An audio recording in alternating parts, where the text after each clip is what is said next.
నుదుట పైన నలుపుతోటి ఇబ్బంది పడుతున్నప్పుడు మనకి ఎటువంటి ట్రీట్మెంట్ ఆప్షన్స్ ఉంటాయి? అసలు ఏ విధంగా వచ్చింది మనకి? ఎందుకొచ్చింది? ఎలాంటి జాగ్రత్తలు తీసుకోవాలి?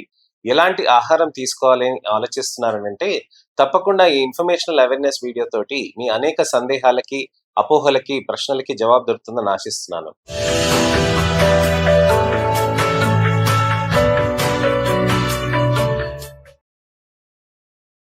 నేను మీ doctor Rajkiran. Celesti skin laser and hair clinic, Jubilee Hills, LB Nagar, Kokapet మరియు సన్ సిటీలో chief and senior founder dermatologist and hair transplant సర్జన్‌గా ప్రాక్టీస్ చేస్తున్నానండి. నమస్తే. చాలా మందికి పిగ్మెంటేషన్ అనేది ప్రాబ్లమ్‌గా మారిపోతూ ఉంటుంది. పిగ్మెంటేషన్ అన్నప్పుడు మనకి నుదుట పైన ఎక్కువగా వచ్చేస్తూ ఉంటుంది. నుదుట పైన ఎక్కువగా వచ్చినప్పుడు ఇతరితర భాగాల్లో కూడా మనకి నలుపు వచ్చినప్పుడు మనం ఆలోచిస్తూ ఉంటాం. ఎందుకు ఈ నలుపు వచ్చింది? చేజేతులారా అయిందా? నెగ్లెక్ట్ చేయొచ్చా? క్రీమ్స్ వాడుతున్నా కానీ నాకు తగ్గట్లేదు అని చాలా మంది ఆలోచిస్తూ ఉంటారు. మనకి ఆన్‌లైన్‌లో అనేకమైన సీరమ్స్ దొరుకుతూ ఉంటాయి. చాలా రకమైన సీరమ్స్ వాడుతూ ఉంటాం. Glycolic acid, kojic acid, mandelic acid అలానే మనకి ఇతరత్ర 3 బ్యూటైల్ రిసార్సినాల్ అనేక రకమైన క్రీమ్స్ కూడా దొరుకుతూ ఉంటాయండి. కానీ అది వాడినప్పుడు మనకి పిగ్మెంటేషన్ కొద్దిగా తగ్గినట్టు ఉంటుంది కానీ మళ్ళీ మళ్ళీ వెనక్కి వచ్చేస్తూ ఉంటుంది. అలాంటప్పుడు మనకి ఎలాంటి ట్రీట్మెంట్స్ తీసుకోవాలి? ఎందుకొస్తుంది? అనే దాని గురించని మనం తెలుసుకోవాలనమాట. అయితే ఇక్కడ మనకి ముఖ్యమైన విషయం ఏంటనంటే, చర్మానికి నలుపు సూర్యుడి వెలుతురు తగలటం తోటి వస్తూ ఉంటుంది. సూర్యుడి వెలుతురు తగిలినప్పుడల్లా మనకి చర్మంలో నలుపనేది ఎక్కువగా అవుతూ ఉంటుంది. నేనెప్పుడు చెప్తాను కదండీ! చర్మంలో నల్ల కణాలనేటివి ఉంటాయి. వాటినే మెలనోసైట్స్ అని అంటారు. ఈ మెలనోసైట్స్ అనేటివి మనకి చర్మంలో నలుపుని మెలనిన్ అనే పదార్థాన్ని ఇచ్చేస్తూ ఉంటుంది. ఈ మెలనిన్ పదార్థం అనేది మనకి ఎప్పుడు కూడా అల్ట్రావైలెట్ రేడియేషన్ ని అబ్జర్బ్ చేసేసుకుంటూ ఉంటుంది. అల్ట్రావైలెట్ రేడియేషన్ ని అబ్జర్బ్ చేసేసుకున్నప్పుడు చర్మంలో అక్కడ నలుపు మెలనిన్ అనేది నెమ్మదిగా నెమ్మదిగా పెరుగుతూ ఉంటుంది. ఎందుకనంటే ఆ అల్ట్రావైలెట్ రేడియేషన్ మనకి మెలనోసైట్ కి తగిలినప్పుడు చాలా ఎక్కువగా స్టిమ్యులేట్ చేస్తుంది. సో అప్పుడు ఆ మెలనోసైట్ ఇంకెక్కువ మెలనిన్ ని ప్రొడక్షన్ చేస్తుంది. అలా అలా మెలనిన్ అనేది పేరుకుపోతూ ఉంటుందన్నమాట. సో ఈ నలుపు అనేది అక్కడ పేరుకుపోయినప్పుడే మనకి పిగ్మెంటేషన్ అనేది విపరీతంగా మారిపోతూ ఉంటుంది. కానీ మీరు ఇక్కడ గమనిస్తే చర్మం పైన ఇక్కడ సాఫ్ట్‌నెస్ ఎక్కువగా ఉంటుంది. ఇక్కడ నుదుట పైన బోన్ ఎక్కువగా ఉంటుంది కాబట్టి ఎముక పైన ఉన్న చర్మము పిగ్మెంటేషన్ అనేది తొందరగా అంటుకుంటుందండి. అలానే పిగ్మెంటేషన్ పోవటానికి కూడా చాలా టైం పడుతూ ఉంటుంది. అలాంటప్పుడు మనం ఎలాంటి జాగ్రత్తలు తీసుకోవాలని ఆలోచిస్తూ ఉంటాం. మనం ముఖ్యంగా చూడాల్సింది ఏంటనంటే సన్ స్క్రీన్ అనేది మనం ఖచ్చితంగా పెట్టాల్సిన అవసరం ఉంటుందండి. సన్ స్క్రీన్ అనేది ఎప్పుడు చెప్తూ ఉంటాను. ఎన్నో రకాలైన సన్ స్క్రీన్ మార్కెట్‌లో అవైలబుల్ ఉంటాయి. మనకి మెక్సోరిల్ కానీ, టినోసార్ బెస్ట్ కానీ, ఇతరితర సన్ స్క్రీన్స్ అనేటివి కూడా ఉంటాయి. ఆర్గానిక్ సన్ స్క్రీన్స్ కానీ, ఇనార్గానిక్ సన్ స్క్రీన్స్ అని కూడా అంటారు. మినరల్ సన్ స్క్రీన్స్ అని కూడా అంటారు. ఇలాంటి అనేక రకమైన సన్ స్క్రీన్స్ మనకు అవైలబుల్ ఉంటాయి. Sunscreen watery sunscreens అని అంటారు. వాటర్ రెసిస్టెంట్ సన్ స్క్రీన్స్ అని అంటారు. అసలు ఏంటి సన్ స్క్రీన్స్ అంటే ఏంటి? సన్ స్క్రీన్స్ అంటే మనకి సూర్యుడి వెలుతురు నుంచి కాపాడుకోవటానికని మనం ఇది ఉపయోగించుకుంటూ ఉంటాం. ఎంత ఎక్కువగా పెడుతూ ఉంటే సన్ స్క్రీన్ అంత ఎక్కువగా సన్‌లైట్ ని అబ్జార్బ్ చేసుకొని మెలనోసైట్ కి తగలకుండా జాగ్రత్త పడుతూ ఉంటాయి. మెలనోసైట్ మెలనిన్ అనేది రోజు ఇస్తుందండి. మనము ఎండకి తగిలినా, సూర్యుడి వెలుతురు తగిలినా, మనకి తగలకపోయినా ఖచ్చితంగా మెలనోసైట్ అనేది దాని పని అది చేస్తూ ఉంటుంది. తక్కువ మోతాదులో ఇచ్చినప్పుడు మనకి చర్మానికి నలుపనేది ఎక్కువగా కనిపించదు. మనకి ముఖ్యంగా ఇక్కడ చూసుకోవాల్సింది ఏంటంటే సన్ స్క్రీన్ అది పెట్టినప్పుడు అల్ట్రావైలెట్ రేడియేషన్ అనేది ఎక్కువ అబ్జార్బ్ చేసేసుకున్నాక ఆ తర్వాత లోపల నుంచి మనకి చర్మ కణాల నుంచి మెలనిన్ అనేది రావటం అనేది నెమ్మదిగా కంట్రోల్ అవుతుందన్నమాట. సో ఆ మెలనిన్ అనేది ఎక్కువ మోతాదులో రాకుండా కాపాడుకోవటానికని సన్ స్క్రీన్ పనిచేస్తుంది. సన్ స్క్రీన్ అనేది ఏ రకమైన సన్ స్క్రీన్ అయినా మనకి రోజుకి 2, 3 గంటల కంటే ఎక్కువ పని చేయదండి. సో ఇక్కడ చాలా ఇంపార్టెంట్. పిగ్మెంటేషన్‌కి మనం సన్ స్క్రీన్ వాడటం అనేది కనీసం 1 ఫింగర్ బ్రెడ్త్ అనేది యూజ్ చేయాలండి. ఇక్కడి నుంచి ఇక్కడి వరకైతే 0.5 గ్రామ్స్ అండి. ఇక్కడి నుంచి ఇక్కడి వరకైతే 0.5 గ్రామ్స్. ఇక్కడి నుంచి ఇక్కడైతే 0.5. మరి ఇక్కడి నుంచి కూడా ఎక్కువ తీసుకుంటే 0.5 అవుతుంది. సో మొత్తానికి 0.5 ఇంటూ 4 అంటే మనకి దాదాపుగా 2 గ్రామ్స్ దాకా అవుతుందన్నమాట. సో ఈ 2 గ్రామ్స్ సన్ స్క్రీన్ అనేది మనం తీసుకొని చక్కగా మంచిగా ఇమిడ్చుకోవాలండి మనం. మనకి చర్మం పైన పెట్టుకోవాలి. ఈ భాగంలో కొద్దిగా పెట్టుకుంటాం, ఈ భాగంలో కొద్దిగా పెట్టుకుంటాం, ఈ భాగంలో ముక్కు పైన అలానే ఇక్కడ ఈ భాగంలో పెట్టుకొని నెమ్మదిగా స్ప్రెడ్ చేసుకోవాలన్నమాట. జెల్ లాంటి సన్ స్క్రీన్స్ కొత్తగా వచ్చాయండి. ఆ జెల్ లాంటి సన్ స్క్రీన్స్ ఏంటనంటే మనం పెట్టుకున్నాక దాన్ని అలా ఇలా ఇలా స్ప్రెడ్ చేసామనుకోండి అది పొట్టు పొట్టుగా ఉడుతుందన్నమాట. సో ఇలాంటి జెల్ సన్ స్క్రీన్స్ కి మీరు ఏం చేయాలంటే చిన్న చిన్న చిన్న చుక్కలుగా పెట్టి దాన్ని కొద్దిగా కొద్దిగా కొద్దిగా స్ప్రెడ్ చేసుకోవాలన్నమాట. సో ఈ విధంగా సన్ స్క్రీన్ అనేది స్ప్రెడ్ చేసుకోవాలి. ఒకవేళ జెల్ బేస్డ్ అయితే మీకు పొట్టులాగా ఉడుతూ ఉందంటే. కాంపాక్ట్ సన్ స్క్రీన్స్ అని కొత్తగా వచ్చాయండి. కాంపాక్ట్ సన్ స్క్రీన్స్ ఏమవుతాయి, మీ చర్మం పైన అక్కడ కాంపాక్ట్ పౌడర్ లాగా అద్దుకొని దాంతోటి నెమ్మదిగా మనం దాన్ని స్ప్రెడ్ చేసుకుంటే చాలా బెటర్ గా అవుతుందన్నమాట. సో అలానే చాలా ముఖ్యమైనవి కూడా ఉంటాయి మనకి. సన్ స్క్రీన్స్ అనేవి కాకుండా మనకి కాంపాక్ట్ పౌడర్సే కాకుండా టాల్కమ్ పౌడర్స్ కూడా పనిచేస్తూ ఉంటాయి. ఏ సన్ స్క్రీన్ అయినా మీకు ఆయిలీగా ఉన్నప్పుడు టాల్కమ్ పౌడర్ పెట్టినప్పుడు అది ఎక్స్ట్రా లేయర్ ఆఫ్ ప్రొటెక్షన్ గా మారి అలానే జిడ్డుగా లేకుండా కూడా ఉంటుందన్నమాట. సో ఈ విధంగా సన్ స్క్రీన్స్ అనేది వాడుకుంటూ ఉండాలి. Serum based water resistant sunscreens అని అంటారు. వాటర్ రెసిస్టెంట్ సన్ స్క్రీన్స్ అనేటివి మనకి 30 మినిట్స్ వరకు మనకి స్విమ్మింగ్ పూల్లో కానీ ఎక్కడైనా కానీ వాటర్ లో కానీ మనం దిగినప్పుడు కానీ అప్పుడు అవి కొద్దిగా నీళ్ళతో వాష్ కాకుండా ఉండిపోతుంది అనమాట. సో ఈ వాటర్ రెసిస్టెంట్ సన్ స్క్రీన్స్ అనేది 30 మినిట్స్ కంటే 60 మినిట్స్ కంటే ఎక్కువ పని చేయదండి. అదేంటి డాక్టర్ గారు, నీళ్ళలో దూకుతున్నాం కదా, అలాంటప్పుడు మనకి నలుపు ఎందుకు రావాలి అని అంటారు.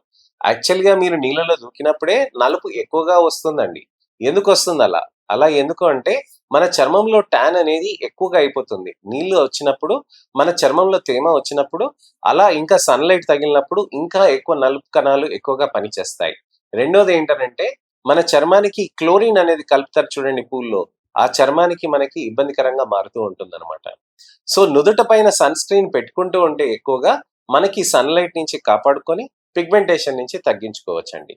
సరే, నేను సన్ స్క్రీన్స్ కూడా వాడుకున్నాను సార్. అలాంటప్పుడు నేను ఎటువంటి క్రీమ్స్ వాడాలి? రాత్రిపూట క్రీమ్స్ కూడా ట్రై చేశాను సార్. సీరమ్స్ కూడా వాడాను. కానీ నాకు రిజల్ట్ రావట్లేదు అని అంటారు. ఎందుకనంటే మీరు sunscreens, creams, glutathione, vitamin C tablets అవి వాడినాక మీకు చర్మంలో ఉన్న నలుపు అనేది నెమ్మదిగా కంట్రోల్లోకి వస్తుందండి. అంతేగాని మీకు పూర్తిగా మీకు అక్కడ పోవటానికని మీకు అది వాటికి హెల్ప్ చేయవు. ఏది హెల్ప్ చేస్తుంది? లేజర్స్, పీల్స్ అనేటివి హెల్ప్ చేస్తాయి. లేజర్స్, పీల్స్ అనేటివి మనం చేసినప్పుడు మన చర్మంలో నలుపు అనేది నెమ్మదిగా కరుగుతూ ఉంటుంది. ఒకటే సెషన్ లో పోతుందా డాక్టర్ గారు అని అంటారు. ఒకటే సెషన్ లో పోదండి. ఎన్నో నెలల పాటు, ఎన్నో సంవత్సరాల పాటు లోపల ఉన్న ప్రాబ్లం ఏదో మనం చూసుకొని దానికి తగ్గట్టుగా మనం లేజర్ స్పీల్స్ అనేటివి మనం చేయాల్సిన అవసరం ఉంటుందన్నమాట. సో లేజర్ స్పీల్స్ అనేటివి మనము డయాగ్నోసిస్ చేసి కరెక్ట్ కండిషన్ అర్థం చేసుకొని దాంతో పాటు మనకి ట్రీట్మెంట్ అనేది చేసుకోవాలి. ఎప్పుడైనా ట్రీట్మెంట్ లో హెచ్చుతగ్గులు అనేటివి ఉంటాయండి. దానికి తగ్గట్టుగా మనం ట్రీట్మెంట్ అనేది మార్చుకుంటూ ఉంటాం. ఆ ట్రీట్మెంట్ అనేది మనం మార్చుకుంటూ దాంతో పాటు మనం మంచి serums, glutathione, vitamin C tablets వేసుకుంటూ ఉంటే బెటర్ గా అవుతూ ఉంటుంది. సార్ లేజర్ అంటున్నారు, లేజర్ సేఫ్ అయినా? లేజర్ తోటి అనర్థాలు జరిగిపోతాయి కదా, లేజర్ అంటే చర్మానికి ఏమైనా ప్రాబ్లం అవుతుంది కదా అని చాలా మంది భయపడుతూ ఉంటారు.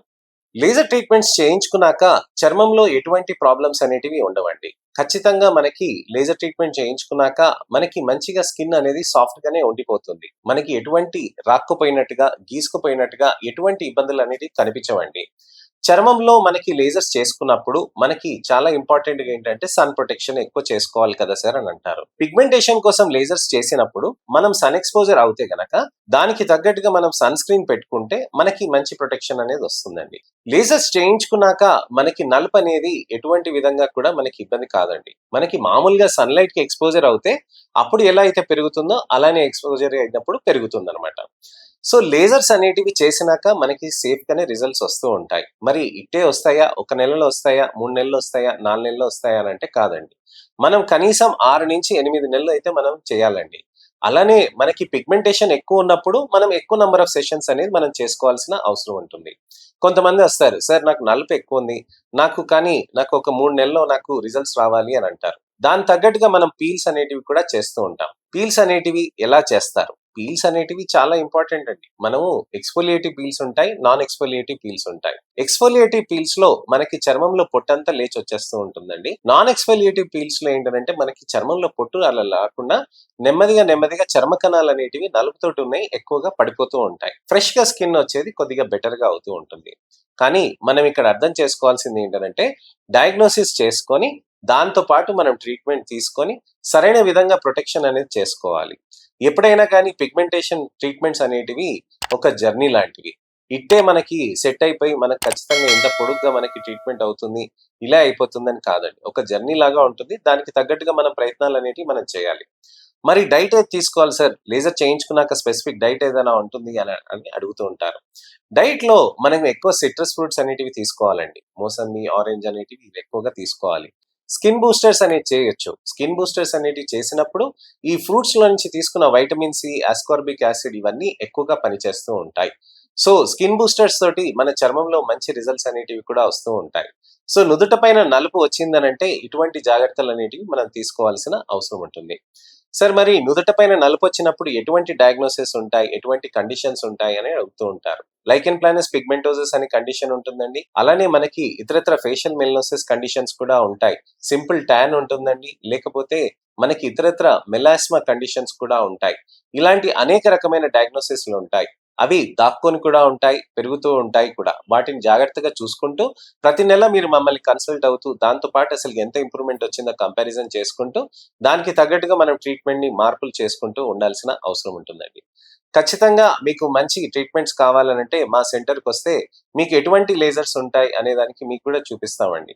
లేజర్స్ అనేటివి అత్యాధున లేజర్స్ అనేటివి అత్యాధునికమైన టెక్నాలజీస్ ని మేము తీసుకొచ్చామండి. భారతదేశ ప్రజలకి, దక్షిణాది రాష్ట్ర ప్రజలకి, మన తెలుగు రాష్ట్ర ప్రజలకి అందుబాటు ధరల్లో ఉండేటట్టుగా మనం మంచి అడ్వాన్స్ టెక్నాలజీస్, ఇజ్రాయలీవి, అలానే యూరోపియన్ టెక్నాలజీస్, కొరియన్ టెక్నాలజీస్ మనం వాడతామండి. దాంతోటి మనకి మంచి రిజల్ట్స్ అనేటివి తొందరగా వచ్చే ఛాన్సెస్ ఉంటాయి. సో ఇది విషయం అండి. చర్మంలో ఎటువంటి ప్రాబ్లమ్స్ ఉన్నాయి అనేది ఫస్ట్ మనం గమనించి దానికి తగ్గట్టుగా మనం ట్రీట్మెంట్స్ ప్లాన్ చూసుకొని దానికి తగ్గట్టుగా ముందుకెళ్తూ ఉండాలి. నెక్స్ట్ ఇన్ఫర్మేషనల్ అవేర్నెస్ వీడియో తోటి నేను మళ్ళీ మీ ముందుకు రావాలంటే నా ఛానల్ ని సబ్స్క్రైబ్ చేసుకుని నోటిఫికేషన్ బటన్ నొక్కండి. ఇంకా ఎటువంటివైనా సందేహాలు కానీ, అపోహలు కానీ, ప్రశ్నలు ఉంటే గనక తప్పకుండా కామెంట్ సెక్షన్ లో పెడితే దానికి తగ్గట్టుగా నేను మీకు వీడియో రిప్లై కానీ, టెక్స్ట్ రిప్లై కానీ చేస్తాను. నెక్స్ట్ ఇన్ఫర్మేషనల్ అవేర్నెస్ వీడియో తోటి మళ్ళీ నేను మీ ముందుకు వస్తాను. నేను మీ doctor Raj Kireet, Celesti skin laser and hair clinic, Jubilee Hills, LB Nagar, Kokapet మరియు సన్ సిటీలో chief and founder, senior dermatologist and hair transplant surgeon గా ప్రాక్టీస్ చేస్తున్నానండి. నమస్తే.